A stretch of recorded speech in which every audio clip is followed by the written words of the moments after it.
কিন্তু গ্রামের উন্নয়ন আরো দেখা যাচ্ছে যে আমি হয়তো এমন কোনো ঘটনা ঘটেছে হয়তো সে খবরটা আমার কাছে নাই, কিন্তু আমাদের কর্মীরা যদি সজাগ থাকে সে খবরটা আমার কাছে আসতে কিন্তু বেশি সময় লাগবে না। সেই খবরটা হয়তো এলে পরে আমি সেই কাজটা করতে পারবো।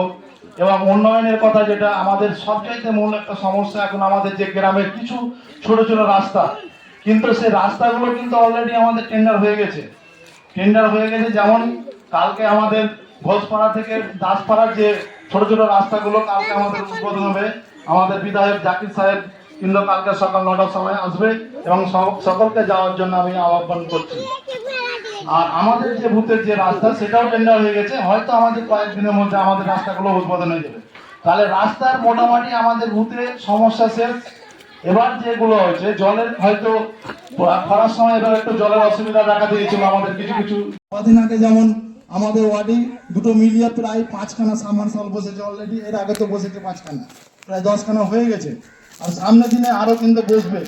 এরা সাবমার্সিবল হয়তো বাড়ি বাড়ি কাউরে দেওয়া সম্ভব নয়, এটা আপনারা সবাই বুঝতে পারছেন। কিন্তু আমাদের যে গ্রুপ ভাবে যে হয়তো দেখা গেল একটা 10টা 5টা বাড়ি আছে, ওই জায়গায় একটা ফাঁকা জায়গা আছে, সেখানে হয়তো একটা বসানো যাচ্ছে, ওইভাবে আমরা কিন্তু বসিয়ে যাব। আমরা যত দ্রুত পারি সেই সমস্যাটা কিন্তু সমাধান করব, তার চেষ্টা করছি আমরা। আর বিষয় হচ্ছে যে সামনে আমাদের বিধানসভা ভোট, যে ভোটে আমাদের সরকার তৃণমূল কংগ্রেস বর্তমান চলছে, সে সরকারকে ঠিকঠাক জায়গায় রাখতে গেলে আমাদেরকে সকল কর্মীকে কিন্তু সঠিকভাবে কাজ করতে হবে। আমরা যদি সকল কর্মী সঠিকভাবে কাজ না করি কিন্তু সামনে বিধানসভায় রেজাল্ট ভালো হবে না। রেজাল্ট ভালো না হলে সরকার না থাকলে উন্নয়ন হবে না। আমাদের তৃণমূল কংগ্রেসের এমন কোনো পরিবার নয়, কংগ্রেস, সিপিএম, আরও যে বিজেপি, প্রত্যেকটা পরিবার কিন্তু এই সরকারের সুবিধা নিচ্ছে। কিন্তু কিছু সংখ্যক লোক, বেশি নয়, কিছু সংখ্যক লোক কিছু হয়তো প্রলোভনে পড়ে সামনের দিনে বিগত দিনে হয়তো কিছু মানে ভুলভাল জায়গায় ভোট দিয়েছে, কিন্তু তারা বুঝতে পেরেছে যে এইসব জায়গায় ভোট দিয়ে কিছু হবে না। কংগ্রেসরা যেগুলো প্রলোভন দিয়েছে, বিজেপিরা যারা প্রলোভন দিয়েছে, তারা তো এখন পর্যন্ত কোনো কাজ করতে পারেনি। কিন্তু তৃণমূল কংগ্রেস যেগুলো প্রতিশ্রুতি দিয়েছিল, প্রত্যেকটা প্রতিশ্রুতি দেখেন আপনারা পালন করেছে। বিগত দিনে লক্ষ্মী ভান্ডারের প্রতিশ্রুতি দিয়েছিল সেটাও পালন করেছে। সামনে যে আরো ভালো ভালো স্কিম নিয়ে আসছে আপনারা সবাই জানছেন। একটা বাচ্চা ছেলে পড়াশোনা করার জন্য যতগুলো সুযোগ সুবিধা দিয়েছে এই সরকার, জুতো থেকে জামা কাপড়, মিড ডে মিল থেকে শুরু করে যাবতীয় যা সব বহন করছে আমাদের এই তৃণমূল সরকার।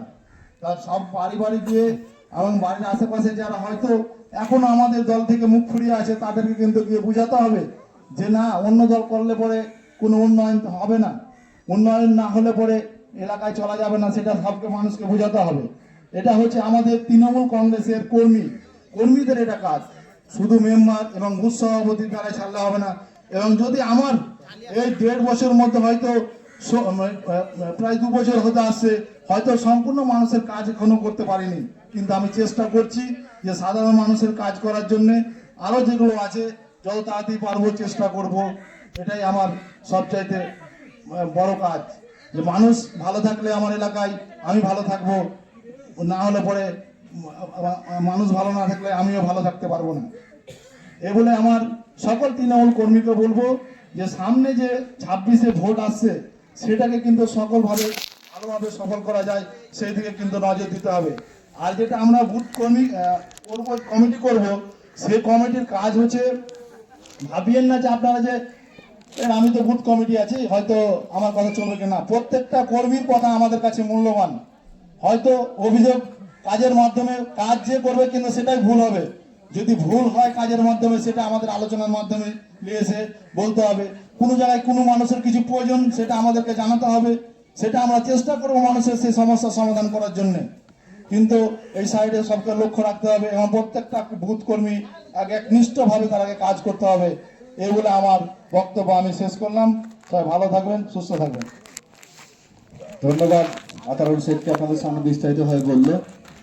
এবার আপনাদের সামনে আমাদের জেলা পরিষদের সদস্যের প্রতিনিধি মাননীয় সুমিত সরকার মহাশয় দু একটি কথা বলছেন।